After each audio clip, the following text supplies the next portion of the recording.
I grew up in a small town a few miles from the Montana-Idaho border. I was on the Montana side. Nothing much ever happens out here, and honestly, that's part of why I never left. This happened a really long time ago, before the whole world had a cell phone and was chronically online. To be honest, my area hasn't changed much at all since then, which is part of the reason why what I'm about to tell you is so fresh in my memory. It was the very end of August, one of those final days of summer when you can already feel the seasons turning.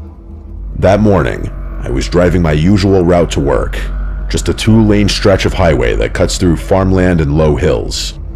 Around 15 minutes out, I spotted a car pulled off on the shoulder. It was a light blue, older model sedan, and it looked like it had been there for a while. It was just sitting there on the shoulder. No hazards on, no one standing outside, just sitting there, angled slightly toward the ditch. Now listen, I'm no fool, but I am the type of guy to help a person in need. It's just how I was raised. As I got closer, I slowed down a bit to get a better look. The car wasn't running, and I couldn't see anyone inside. No one in the driver's seat, passenger seat, or the back. It was definitely strange, especially that early in the morning, but it wasn't exactly alarming. People break down and walk off for help all the time out here. I figured maybe someone had car trouble and headed off to the nearest farmhouse. So I kept driving. I had to get to work, and it didn't seem like an emergency. In all honesty, I kind of forgot about the whole thing by the time I got off. But as I was driving home, I saw that exact same car again, in the exact same spot. The only difference was that this time, the driver's side door was wide open. It hadn't been like that in the morning, I was sure of it. I slowed down again, craning my neck a little as I passed, but there was still no sign of anyone. No one walking nearby, no tracks I could see, just that same old car, sitting there with the door hanging open like someone got out in a hurry and never came back. That time, I didn't shrug it off. I pulled over once I had signal again and called the non-emergency line. I told the operator where and what I had seen, and she thanked me before saying someone would check it out. When I was driving into work the next day, the car was finally gone, so I figured that would be the end of it. About a week later though, while I was eating breakfast, I saw something on the local news that caught my attention. Reportedly, the police were investigating a missing person case, something about a vehicle found abandoned along a rural stretch of highway just outside town. The things they were saying lined up exactly with what I had seen. I instantly connected the dots and turned up the volume on my TV. They didn't release the guy's name, but they said the car was registered to a man from out of town who never showed up to where he was supposed to. The thing was, according to the authorities, there was no sign of foul play and there were no witnesses to the situation. I've always been slightly suspicious of the media, so I wasn't sure I believed the story the news people were giving. Either way, it was eerie that I had basically been wise to this situation right when it happened. Come to think of it, I might have been the first person, or even the only person to have reported that car on the side of the road at all. It was definitely a weird feeling. I tried to move on with my life, but I just couldn't. The curiosity was getting the better of me. Like I said before, not much happens out here, so something as odd as this was far too peculiar for me to just ignore. The next morning, I called my brother up. I'll just call him Benjamin. He's a local firefighter, not in my exact town, but close enough that we usually hear about the same stuff. That's just kind of how things are around my neck of the woods. I wanted to ask him if he had any information from the police department, because I knew for a fact they often communicate with each other. He told me that they had gotten some memo about it from the sheriff's office, something about a vehicle found abandoned and obviously the missing person. I asked him if the police were planning to do anything about it. He said he didn't know for sure, but that they'd probably organize a search at some point. He didn't have many details beyond that.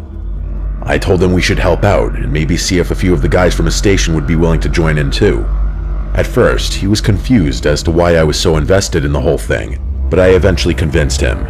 And by the way, I'm not really sure why I was so adamant about it either. I guess I just felt like I had some personal connection to it. I didn't even know how we'd coordinate with the police and organize the search, so I let my brother handle all of that himself. Within a couple days, and with permission of course, he pulled something together. The police were already planning on doing a search, and they appreciated the added help. It wasn't anything too grand, just a few officers, some off-duty firefighters, and me.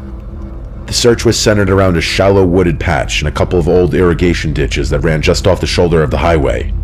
It was the kind of terrain that wouldn't look like much from a passing car, but once you were on foot, it was clear how easy it'd be for someone to get turned around or slip out of sight. We split off into pairs to be as efficient as possible. I, of course, paired up with my brother. About an hour into the search, one of the pairs radioed in. They spotted something through a break in the brush. We all converged on their location as quickly as possible. It turned out to be an old maintenance shack, and from the looks of it, one that probably hadn't been used in years. The whole thing was half sunken into the ground, with overgrowth curling up the sides. From the road, you'd never even know it was there. The door was hanging slightly open, and I could see that the lock had been snapped off. Inside, it was dark and musty, the way you'd expect an uninhabited space to feel. But as my eyes adjusted, I started noticing signs that someone had been in there recently. There were empty water bottles and food wrappers all over the place in a way that seemed deliberate. The search team spread out to check for additional evidence, both inside and around the perimeter of the shack. One of the firefighters said he spotted something by the back wall, so the rest of us went over to check it out. There was a small, clean hole in one of the wooden boards, just above floor level. The hole had sharp, splintered edges that looked nothing like the kind of damage you'd expect from weather or rot. It looked exactly like a bullet hole. We searched thoroughly, both inside the shack and around it, looking for a shell casing, a slug, or any signs of blood, but there was nothing. Just that single, unexplained hole in the wall that did make sense given the complete lack of other evidence. The officers radioed in the discovery to dispatch, and I could tell from their tone that this had moved beyond a simple missing person case. The lead officer gathered all of us together and said they'd take it from there. Then he specifically asked me to leave, since I was the only civilian there. I felt dismissed and frustrated, but I didn't have much choice except to comply, so I left. When I called Benjamin later that evening, he gave me vague responses about what had happened after I left. Eventually, he admitted that the firefighters had also been asked to leave shortly after I departed. The police had basically cleared everyone out and took over the scene entirely. Over the following weeks, I waited for updates. Benjamin's contacts at the department claimed they didn't know any details about the case, which I found strange. The local news never followed up beyond the original missing person report.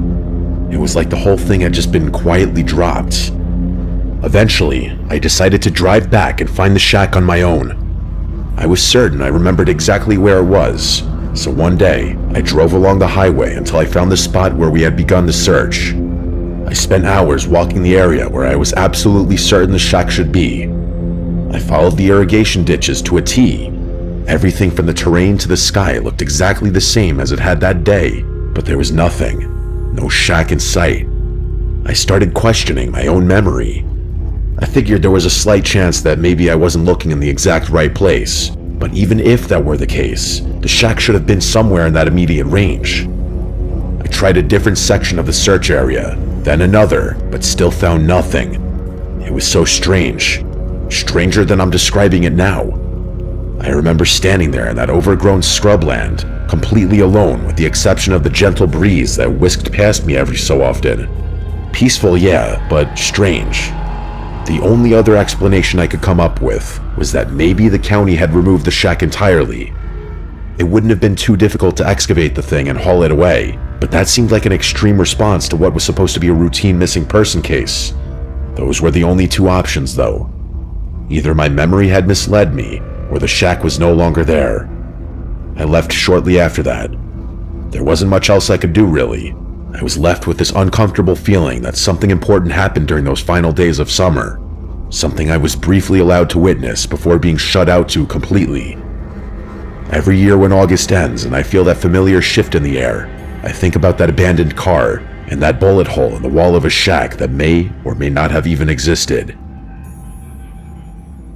This happened just last week, during my final week at home before heading back to college. I've been debating whether to even write about it, but I can't stop thinking about what might be happening at home. My parents recently moved after I graduated high school.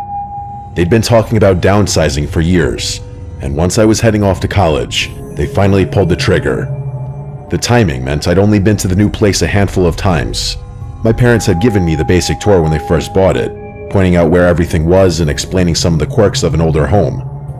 One thing they specifically mentioned was that the house didn't have a basement, just a crawl space for utilities.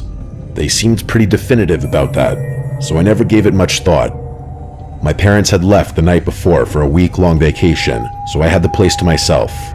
The first night I noticed anything strange was a Tuesday. I was lying in bed, trying to fall asleep, when I heard this tapping sound coming from directly below the floor. It was consistent, both rhythmically and volume-wise. At first, I thought it might be the heating system or maybe pipes settling, but it didn't stop, which made me second-guess myself. I should mention that the room I'm sleeping in is on the first floor of the house, so the sounds were definitely coming from underground. I got up and walked around the room, trying to pinpoint where exactly the sound was coming from, but it seemed to be coming from everywhere beneath the floor. What made it so disturbing was that according to my parents, there was supposed to be nothing down there but a crawl space. The idea that I was hearing sounds from below ground level when there supposedly wasn't any livable space down there was genuinely unsettling. Eventually, the tapping finally stopped, and I was able to fall asleep. When I woke up the next morning, I figured that would be the end of it. I had probably just been hearing old house sounds or an animal scuttling around in the crawl space, but I was dead wrong. Later that night, around the same time, I started hearing that same tapping sound again, only this time, it was noticeably louder. I explained it away and just went to sleep, but I remember feeling a lot more uncomfortable that night than the first. When the noises started up a third time in a row, I knew something was seriously wrong. There was a considerable escalation that night. Instead of just tapping, I heard dragging and scraping sounds too, like some kind of animal raking its claws against something and occasionally dragging something. That's the best way I can describe what I was hearing. I kept trying to rationalize what I was hearing against what I knew about the house. The logical part of my brain kept insisting there had to be a reasonable explanation, but I couldn't think of one. The sounds were way too clear and way too purposeful to dismiss away as normal house sounds anymore. I started wondering if maybe my parents had been wrong about the basement thing, or if there was some kind of utility access I didn't know about. Either way, it was freaky sitting in that dark room with nothing but scraping and tapping to keep me company. The next morning, I told my parents about what had been going on. My dad immediately told me to check the crawl space for animals, worried that maybe something had gotten in there that shouldn't have. I really didn't want to check down there, but figured I didn't have much of a choice. The crawl space entrance is right under the porch, so I had to get my hands dirty to investigate it properly. And although I was holding my breath the entire time, terrified at what I'd find down there was nothing. Not even any animals. My dad seemed satisfied with that explanation and told me not to worry about it anymore. But personally, I was unsatisfied and honestly kind of frustrated with the lack of answers. I decided to look for other possible explanations. Maybe there was some kind of external access around the house I'd missed, or evidence of animals getting in somewhere else. As I was walking the perimeter, I noticed a pile of old construction materials leaning against the side of the house. Lumber, tarps, concrete blocks, stuff like that. They looked like they'd been there for a while, maybe left over from some previous renovation project. It wasn't like I hadn't noticed this stuff until then. I just always kind of overlooked them since I never had a reason not to. I started moving materials around, thinking maybe they were covering up some kind of opening that animals could use to get under the house. What I found instead was much, much worse. Hidden behind the construction materials was a storm door that had been completely concealed. It was partially painted over, and obviously hadn't been used in a long time, but it was definitely a legitimate entrance. I opened it and found a set of concrete steps leading down into what was unmistakably a basement. I stood there in shock. My parents had been completely wrong about the house not having one. I didn't want to go down there. I really didn't, but I did anyway. In the limited amount of time I was down there, I realized two things. Someone had clearly been living in that basement, which I could tell from the empty food containers scattered about. And two, whoever had been living down there was not a normal homeless person, which I could tell from the markings that were scratched into the wood foundation. There were scratch marks, they looked like tallies, on one of the pillars, with what looked like demonic drawings on another. Drawings of people and animals, but in a seriously messed up way. Stuff I don't want to repeat here. I didn't stay down there any longer than I had to. It was, and still is, the freakiest scene I've ever stumbled upon. I immediately called my parents to tell them what I had found. They were completely shocked and said they had no idea there was a basement, let alone that someone had been living in it. My dad asked me 100 times if I was sure that there was no one currently in there, and I reassured him that there wasn't. Then he said they'd cut their vacation short and come home immediately. The first thing I did after hanging up was go out and buy a heavy-duty padlock. I secured the storm door from the outside, thinking that would solve the problem and keep whoever had been staying there from coming back. That same night, I was woken up by aggressive banging and rattling coming from outside. I instantly knew what it was. Someone was trying to get back into the basement and was clearly frustrated that the door was now locked. The banging was so loud and violent that I was afraid they might actually break the door down. I remember freezing up as my heart started to race. I couldn't move. The banging stopped, and that unfroze me. I crept over to the window and looked out just in time to see a figure sprinting across the backyard into the darkness. I couldn't make out any details about who it was, but seeing them flee made the whole situation feel more real and threatening. The rest of the night was kind of a blur, honestly. Mostly because I was so terrified and shaken up, as much as I hate to admit it. The police did a thorough search of the house, including the basement, but obviously they found nothing. They couldn't do much beyond promising to increase patrol in the area. My parents came home the next day, and they insisted that everything would be fine now that they were back. They said they'd figure out a more permanent solution together, and that I shouldn't worry about it anymore. I left for college the following morning as planned, but I was, and still am, extremely unsettled by the whole experience. It felt wrong to leave my parents there alone, especially since we have zero information about the person who has literally been living in our house for who even knows how long. It's only been a few days since I left, and I've been anxiously waiting to hear from my parents about whether anything else has occurred. So far, nothing has, but that hasn't put me at ease at all. I can't stop thinking about those awful markings I found in the basement, especially those sadistic drawings. I can't even begin to imagine what that person has been doing down there. If I'm being real, I'm really scared that something else is going to happen.